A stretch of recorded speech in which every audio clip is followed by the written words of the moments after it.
네, 우리가 살아가는 이 세상, 이 우주를 설명하는 방식이 있는데요.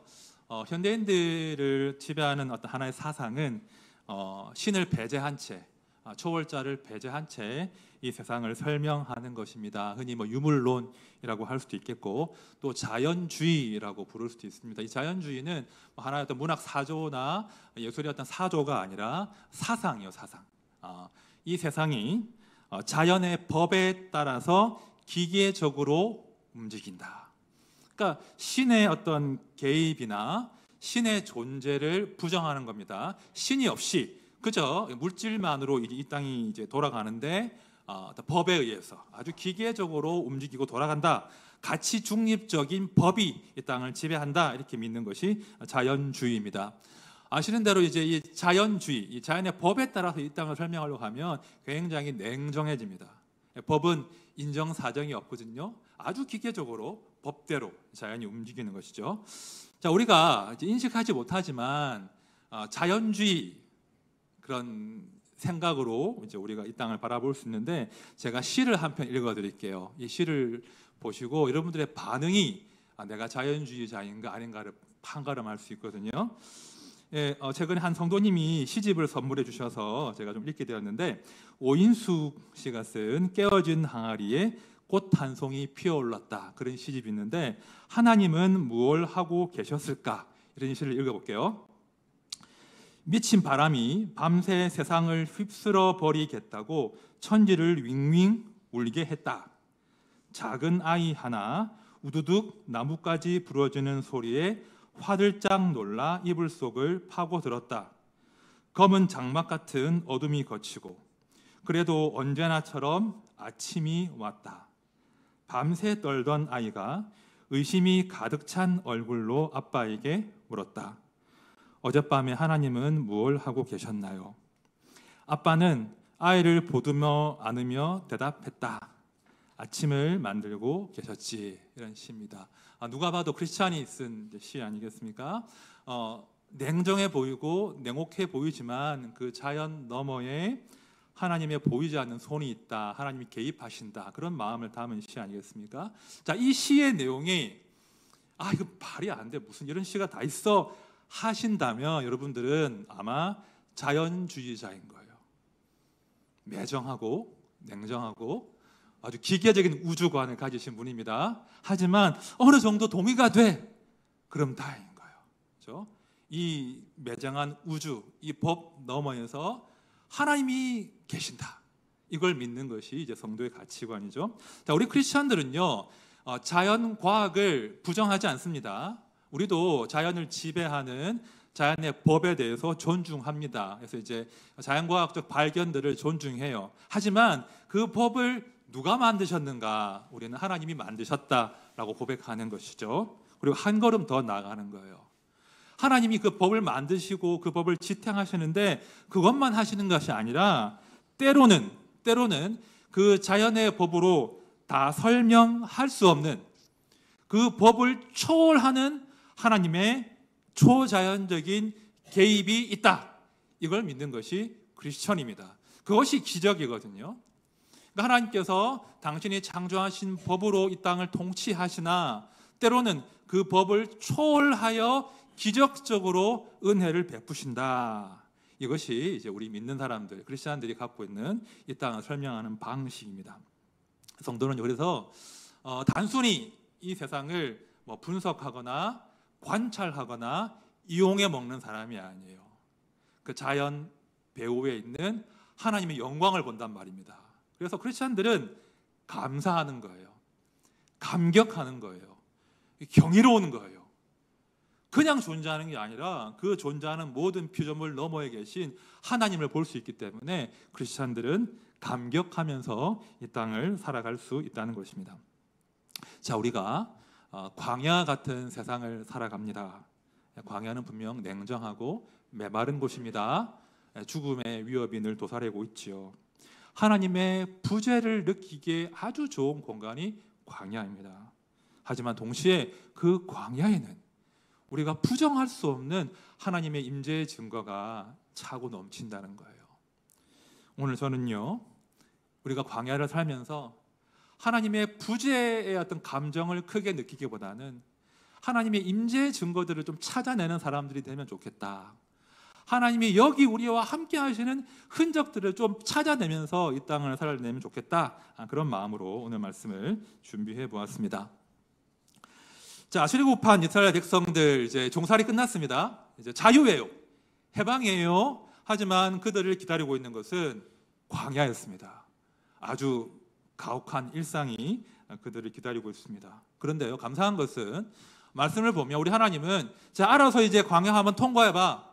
이 광야 잘 통과해서 내가 약속한 내가 찍은 그 지점으로 와야 돼. 이렇게 하지 않으셨다는 거예요. 감사한 것은 우리 하나님은 그 광야길에 자기 백성들과 동거하시고 동행하신다는 거예요. 우리가 홍수, 그 홍해 사건 이후로 출애굽 여정들을 지금 보고 있지만, 자, 지금까지 한번 누적된 증거들을 한번 따져보자고요. 하나님이 함께 하시는 그 증거들. 자, 첫 번째, 자, 구름 기둥과 불 기둥입니다. 그렇죠? 이스라엘은 출애굽한 이후로부터 그 광야 여정을 시작할 때부터 낮에는 구름 기둥, 밤에는 불 기둥이 늘 백성들과 함께 했습니다. 하나님의 구름 기둥과 불 기둥은 백성을 떠난 적이 없어요. 이게 첫 번째 증거죠. 두 번째는 우리가 최근에 보았던 것처럼 우리 하나님은 목마를 때 생수를 주셨잖아요. 그렇죠? 마라에서 그 삼킬 수 없는 물 때문에 불평할 때 우리 하나님께서는 그 호소를 들으시고 삼킬 수 있는 단물로 바꾸어 주셨죠. 그리고 엘림이라고 하는 오아시스를 허락해 주셨습니다. 우리 하나님 물 주셨습니다. 다음 세 번째, 만나와 메추라기를 주신 거예요. 아침에는 지인 사방에 이제 만나가 착 깔립니다. 저녁쯤에는 막 그 메추라기 그 새의 일종이겠죠. 막 날아와서 막 자기가 막 진 가운데 떨어지는 거예요. 그러니까 아침마다 저녁마다 하나님이 만나와 메추라기로 그들을 먹여 살리셨습니다. 그리고 지난주에 보았나요? 안식일 리듬을 허락하셨잖아요. 일주일에 하루 쉬게 하시는 거예요. 오늘은 휴일이야. 너희는 종이 아니라 나의 백성이야. 나의 안식에 너희가 참여할 수 있어. 하나님의 구원을 즐거워할 수 있는, 안식할 수 있는 그 안식일 리듬도 이스라엘 백성들에게 선물하셨습니다. 그러니까 지금까지 누적된 증거들만 보더라도 이스라엘은요 결코 광야길에서 외롭지 않았습니다. 하나님이 함께 하셨거든요. 아침마다, 낮에는 구름 기둥으로, 저녁에는 불 기둥으로, 또 메추라기로 늘 하나님이 함께 하심을 그들이 보고 광야길을 걸었던 거예요. 문제는 이런 일상들이 이렇게 누적되고 반복되면서 감격이 사라지는 거예요. 아침에 늘 만나 있으니까 별로 새롭지 않은 거예요. 뭐 언제나처럼 구름 기둥이 그들의 그늘을 드리우고 있으니까 별로 감격과 감동이 없는 거예요.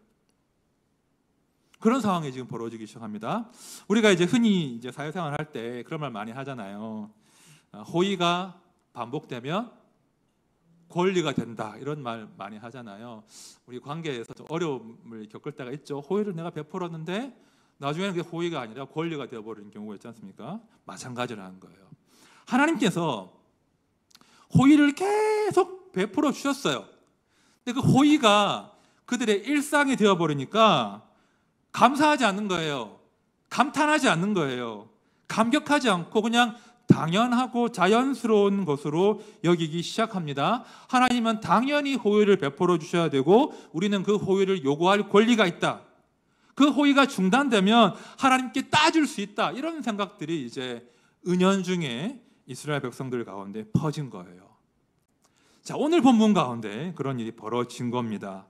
자, 17장 2절 말씀 우리 같이 봅시다. 시작.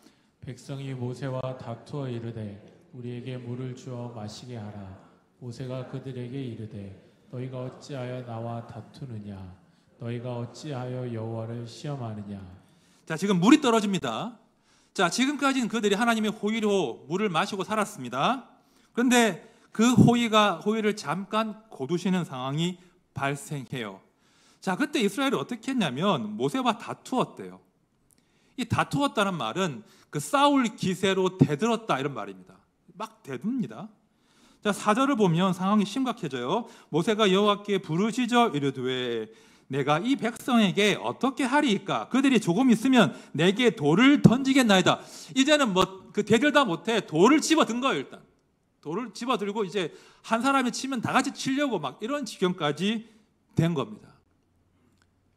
하나님이 한 번 잠깐 그 물을 거두셨는데 그것을 자기의 권리인 것처럼 이렇게 막 주장하면서 심지어 모세를 치려고 하는 거예요. 자, 7절을 보시면 모세가 나중에 이 사태가 정리된 다음에 이렇게 이 사태를 정리해요. 그가 그곳 이름을 마사 또는 무리바라 불렀으니 이는 이스라엘 자손이 다투었으며 또는 그들이 여호와를 시험하여 이르기를 여호와께서 우리 중에 계신가 안 계신가 하였음이더라. 자, 이 소요 사태의 본질이 뭐냐? 이스라엘 백성들이 하나님이 여기 계신가? 여기 안 계신가? 그런 의심을 하는 그런 사태로 모세가 이 상황을 정리하고 있다는 거예요. 한번 생각해 봅시다. 여러분, 물이 없다고 막 대들던 그때 말입니다. 그날 말입니다. 그날 아침에 이스라엘 백성들은 뭘 먹었겠습니까? 뭘 먹었겠습니까? 땅 파먹었습니까? 만나 먹었겠죠? 그죠? 물이 없던 그 아침에 그들은 아침에 만나를 먹고 하루를 시작했을 거예요. 그럼 그날 그들을 드리고 있던 하나님의 구름 기둥과 불 기둥이 사라졌을까요? 아니죠. 여전히 구름 기둥이 그 한낮에 그 뜨거운 태양을 막고 그들 가운데 그늘을 드리우고 있는 거예요. 그러니까 지금 그들은 아침에 만나를 먹었고 지금 여전히 하나님이 드리우신 그늘 가운데 살면서 물이 없다고 지금 따지고 있는 거예요. 뭐라고 합니까? 하나님 우리 중에 계신가 안 계신가?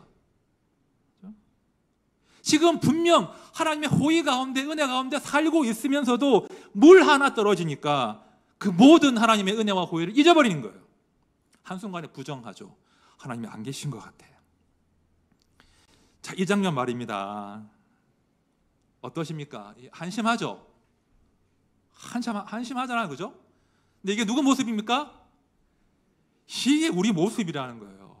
이게 우리 인생의 연약함이라는 거예요. 우리가 하나님의 그 호의에 둘러싸여서 살고 있는데 그 하나 혹은 두 개를 앗아가시면 우리는 금방 불평하고 권리 주장을 하기 시작합니다.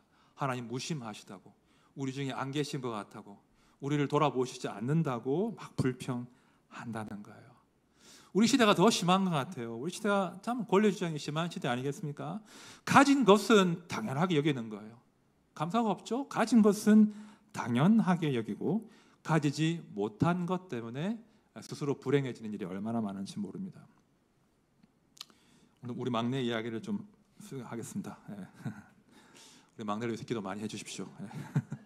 우리 막내가 5월 달에 생일이었어요. 그래서 생일 되면 어린이집에서 생일 선물을 줘요. 친구들이 선물을 준비해 오거든요. 그런 게 있나 봐요. 그러면 이제 선물을 비싼 건 못 사요. 3,000원 이하로 사야 돼요. 3,000원 이하로 사서 이제 생일 선물을 막 모아서 이제 얘한테 보따리 만들어서 준 거예요. 그걸 들고 얘가 신나게 집에 왔습니다. 선물을 하나하나 풀어볼 때 얼마나 기대를 하겠습니까? 근데 선물을 하나하나 풀어보더니 이 친구가 화를 내기 시작하는 겁니다. 시시하다는 겁니다. 이거 내가 있는 건데, 이거 내가 있는 건데, 이거 별로 안 좋은 건데, 이거 싼 건데, 이거. 엄마가 화가 났어요. 엄마가 뿔이 났어요. 이거 도무지 이 불평하는 아이를 감당이 안 되니까 막 저리 가라고. 아이는 서럽게 울고 있는 겁니다. 제가 가만히 보니까 그날은 제가 화가 안 났어요. 다행히 화가 안 나고 무슨 마음에 들었냐면 마침 또 이 설교를 준비하고 있었으니까 아이고 저 녀석 모습이 딱 내 모습 같구나 그런 마음이 드는 거예요. 제가 베란다에 홀로 외롭게 울고 있는 딸에게 갔죠. 가가지고 이제 딸을 안아줬습니다. 번쩍 안아가지고 아이의 불평을 좀 들어줬습니다. 불평을 다 들어준 다음에 그래 아빠 이해한다. 그런데 야야 너는 이미 가진 게 너무 많아. 그리고 앞으로 더 많이 가질 거야. 너무 서운해하지 말고 감사하는 법을 배워야지. 이렇게 말을 해줬습니다. 아이가 물론 깨닫지 못했죠. 깨달을 수가 없죠. 하지만 저는 아이가 언젠가는 깨닫기를 기대하는 마음으로 그렇게 아이를 달래주었습니다. 여러분, 우리 모습이 이렇다는 거예요. 그죠? 이스라엘이 그랬다는 거예요.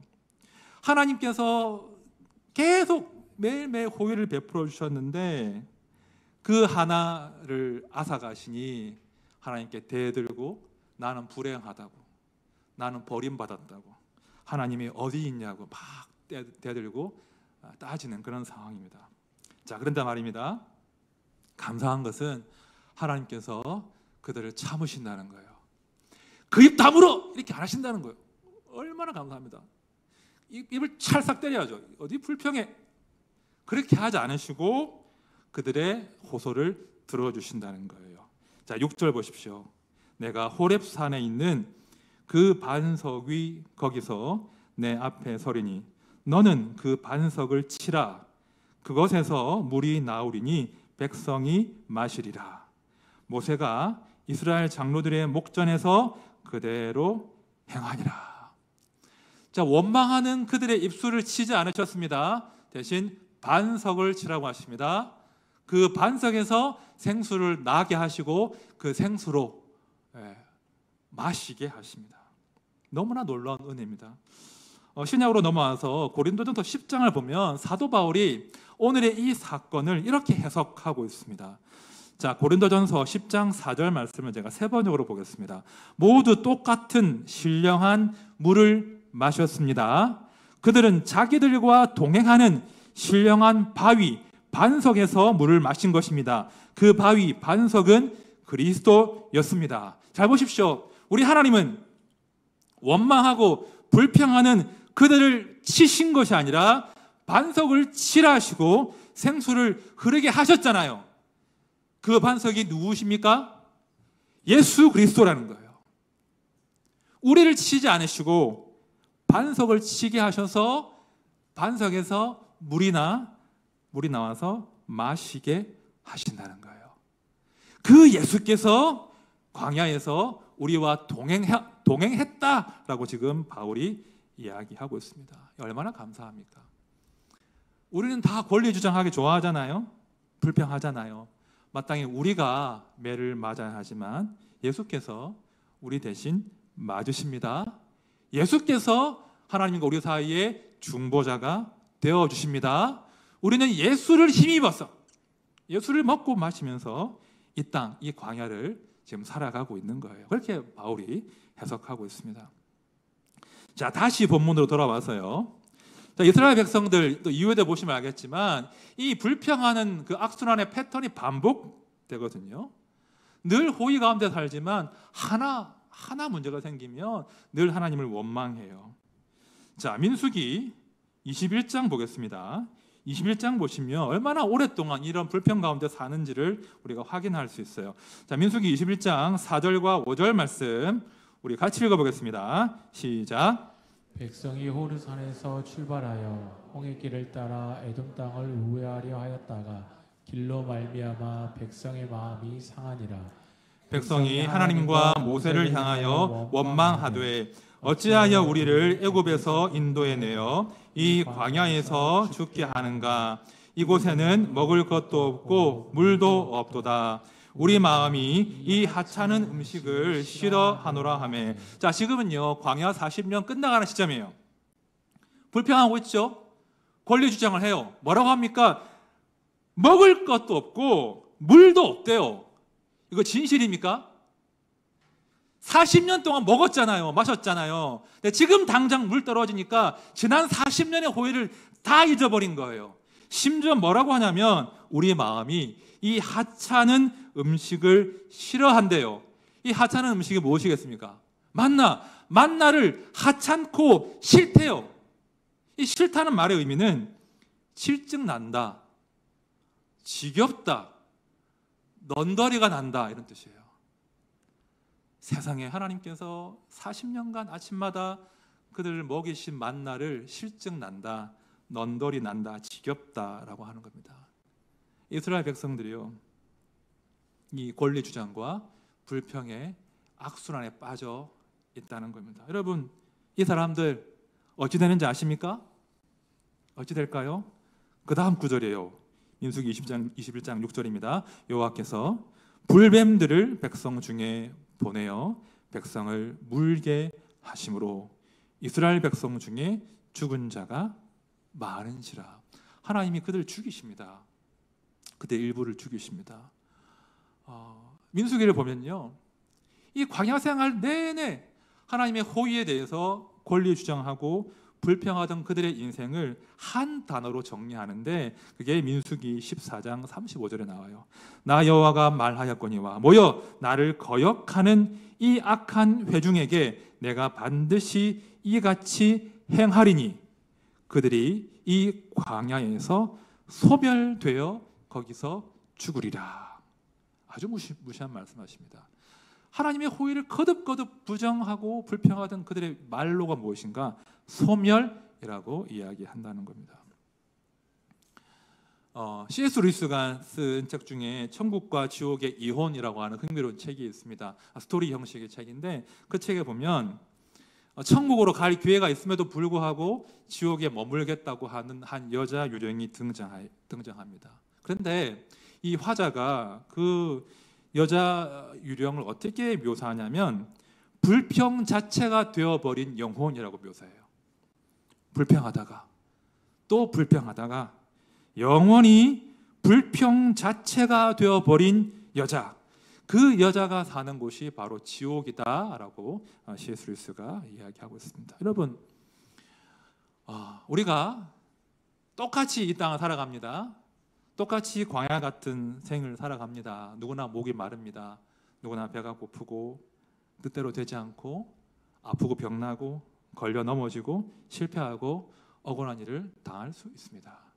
누구도 피해갈 수 없습니다. 그런데요, 그 누구도 피해갈 수 없는 그 자리에서 극명하게 갈라진다는 거예요.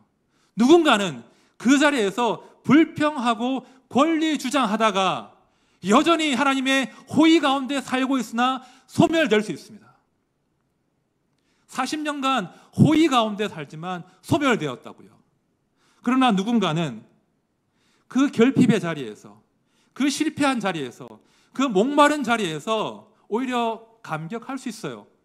지금껏 내가 누려왔던 것들이 당연한 것이 아니었구나, 자연스러운 것이 아니었구나, 내 권리가 아니었구나, 하나님의 은혜였구나. 굶주린 그 자리에서, 목마른 그 자리에서 내가 은혜로 살아왔음을 기억할 수 있는 거예요. 그것이 성도의 삶을 양분하는 거예요. 불평하며 소멸되거나 다시 감사로 제사를 드리거나 둘 중 하나인 겁니다. 여러분, 우리 시대가 말입니다, 너무 배가 부른 것 같아요. 너무 감격이 없고 감사가 없는 것 같습니다. 그 일상의 감사를 우리가 얼른 회복해야 됩니다. 저희가 6 식구이기 때문에 한 달에 모이기가 쉽지가 않습니다. 그리고 첫째가 고3이기 때문에 그런 기회도 많이 없는데, 지난주에 어떻게 하다 보니까 6 식구가 이제 거실 소파 주변에 다 모이게 되었습니다. 그 TV로 유튜브를 틀어놓고 음악을 틀고 이제 같이 이제 모였었는데, 이제 음악이 나오니까 셋째랑 넷째가 이제 속옷만 입고 이렇게 불춤을 이렇게 뭐라 그러죠? 춤을 추는 겁니다. 이제 막 춤을 추고 막 신나가지고 놀고 있는데, 우리 둘째 그 오빠 녀석이 셋째를 보고는 씩 웃더니 너 슬렌더맨 같아 그러는 거예요. 너 슬렌더맨 같다. 슬렌더맨이 뭔지 잘 모르시죠? 슬렌더, 그 영어 단어 그대로입니다. 대머리에다가 키는 큰데 가시나무처럼 빼빼 마른 그런 괴물이 슬렌더맨이에요. 그러니까 대머리에다가 손발 이렇게 빼빼 마른 그런 괴물이 유령이 슬렌더맨인데, 이제 우리 아이가 이제 함을 하다 보니까 머리가 빠지고 많이 야위였으니까 너 슬렌더맨 같아 막 놀리는 거예요. 근데 셋째는 기분 나빠하지 않았어요. 일단 슬렌더맨을 몰라요. 얼마나 다행인지. 뭐 오빠가 뭐라 하든 또 신나게 넷째랑 셋째랑 막 춤을 추고 놀더라고요. 제가요, 그 불현듯 그럴 때가 있잖아요. 너무나 평범한데, 너무나 익숙할 수 있는데 불현듯 그 장면이 탁 뇌리에 사진처럼 바뀔 때가 있어요. 너무 감격스러울 때가 있어요. 제가 이렇게 우리 아이들과 아내가 이렇게 있는 그 모습을 소파에 앉아서 보는데 그날따라 너무나 감격스러운 거예요. 야, 이렇게 한자리에 앉아서 웃고 떠들고 장난치고 춤추고 모여 있는 것 자체가 이게 너무나 은혜구나, 너무나 감격이구나, 너무나 감사구나, 그런 마음이 들었습니다. 여러분, 우리가 하나님의 호의로 살잖아요. 우리가 보이지 않지만 하나님께서 우리의 호흡을 지금도 지켜주고 계시잖아요. 여러분, 잘 먹고 소화시키는 거 얼마나 큰 은혜인지 아십니까? 제가 우리 아들이 라면을 막 2개를 끓여 먹길래 그랬어요. 아들아, 참 부럽다. 라면 2개를 소화시킬 수 있구나. 부럽다. 먹고 마실 수 있는 것, 맛을 느낄 수 있는 것 말입니다. 그 은혜입니다. 우리가 볼 수 있는 것, 우리가 들을 수 있는 것, 은혜입니다. 세월이 흐르면 말씀 보고 싶어도 못 봐요. 눈이 나빠져서. 여러분, 때로 원수 같은 내 남편, 내 아내 옆에 앉아있지 않습니까? 그런데 그 남편과 아내가 내 옆을 지키고 있음이 이게 은혜인 거 아십니까? 내 속상하게 하는 내 자식들, 아들과 딸, 때로 내 마음 많이 아프게 하지만 그 아이가 그래도 살아서 내 앞에 있고 자라고 있잖아요. 그것이 은혜인 거예요. 하나님의 호의인 거예요. 우리 성도는요, 그런 시각을 가진 사람이에요. 하나님을 모르는 사람들은 그냥 그런 거라고 할 거예요. 자연스러운 거라고 할 거예요. 하지만 우리는 그 평범한 일상 너머에서 하나님의 호의를 보는 거예요. 하나님이 지켜주시는구나. 하나님이 우리로 하여금 먹고 살게 해주시는구나. 오늘 살아있게 하시구나. 그런 은혜와 감격을 아는 것이 진짜 성도의 삶이에요. 자, 존 파이퍼 목사님이 이런 말씀하셨습니다. 제가 참 좋아하는 글귀인데, 배고픔과 목마름도 그리스도의 영광을 위하여 창조되었다. 배고픔과 목마름도 그리스도의 영광을 위하여 창조되었다. 이런 말이었습니다. 우리가 배고프잖아요. 목마르잖아요. 우리 안에 어떤 갈망이 있잖아요. 그 갈망은요, 어떤 불평과 두덜거림의 기회가 아니라는 거예요. 우리가 배고플 때, 우리가 목마를 때 우리가 먹을 수 있는 자로 사는 것, 우리의 목을 채워주시는, 목을 축이시는 그 하나님의 은혜를 다시 기억할 수 있다는 거예요.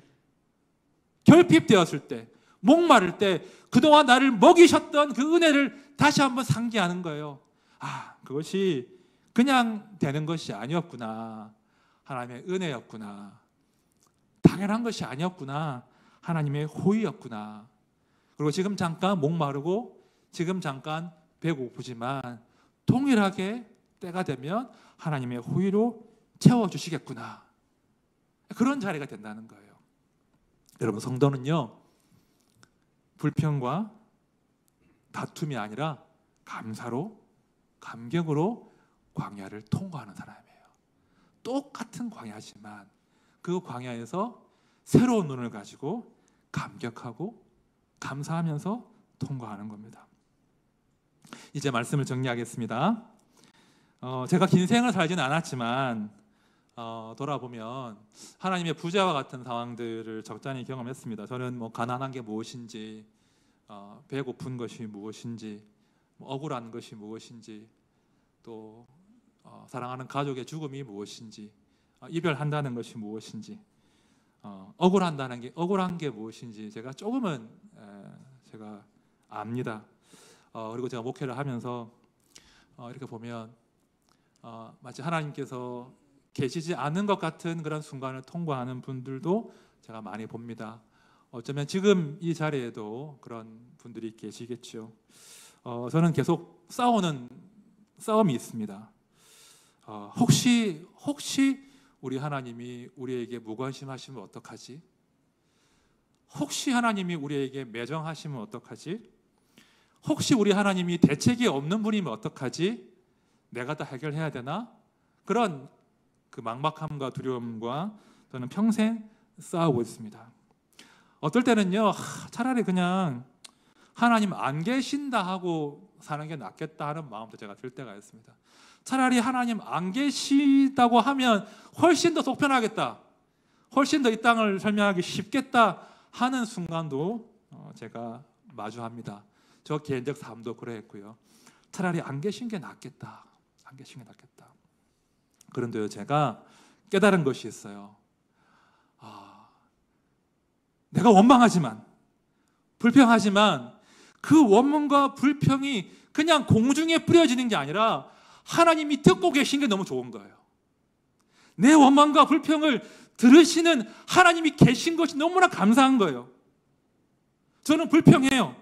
우리는 불평할 수 있어요. 하지만 너무나 놀랍게도 우리 인생은 하나님 없이 설명할 수 없는 인생이 되어 간다는 거예요. 우리는 불평하지만, 우리는 다투지만 하나님께서 우리의 인생을 지금도 써내려가고 계신다는 거예요. 도무지 하나님이 없이는 우리 인생을 설명할 수 없는 그 은혜와 감격이 우리 안에 있다는 겁니다. 우리가요, 아무리 하나님을 지우고 싶어도, 떠나고 싶어도 우리는 하나님을 떠날 수 없습니다. 왜 그런지 아십니까? 하나님의 사랑이 우리를 붙들고 계시기 때문입니다. 자, 로마서의 말씀 들어보십시오. 나는 확신합니다. 죽음도 삶도 천사들도 권세자들도 현재 일도 장래 일도 능력도 높음도 깊음도 그 밖에 어떤 피조물도 우리를 우리 주 그리스도 예수 안에 있는 하나님의 사랑에서 끊을 수 없습니다. 우리 하나님은요, 우리 주님은요, 우리를 향하신 당신의 사랑과 호의를 절대로 거두지 않으신다는 거예요. 그 사랑과 호의로 지금도 우리의 광야길에 동행하십니다. 우리는 불평하나 우리 주님은 우리를 사랑하시되 끝까지 사랑하십니다. 그리고 반드시 우리 인생이 예수 없이는 설명할 수 없는 값진 인생으로 만들어 주신다는 거예요. 함께한 모든 성도님들, 이 광야에서 우리 주님과 더 깊은 사랑과 우정을 나누시길 바랍니다. 그래서 불평과 다툼이 아니라 감사와 감격으로, 경이로움으로 하나님을 즐거워하면서 이 광야를 넉넉히 통과하는 모두가 되시기를 진심으로 축원드립니다. 우리 찬양합시다. 우리 내 삶의 이유라 찬양이 있습니다. 여러분, 우리가 예수 뭐 자주 이야기하니까 식상하십니까? 예수는 매일 먹어야 되는 만나예요. 이 하찮은 음식이 아니라고요. 이 싸구려 종교 구호가 아니라고요. 예수께서 우리 안에서 생명을 창조하십니다. 예수께서 우리가 살아가야 할 힘과 이유와 목적이 되십니다. 예수를 더 깊이 알아가십시오. 그리고 예수와 깊이 교제하십시오. 이 예수와 함께 우리가 광야를 통과하는 거예요. 찬양합시다.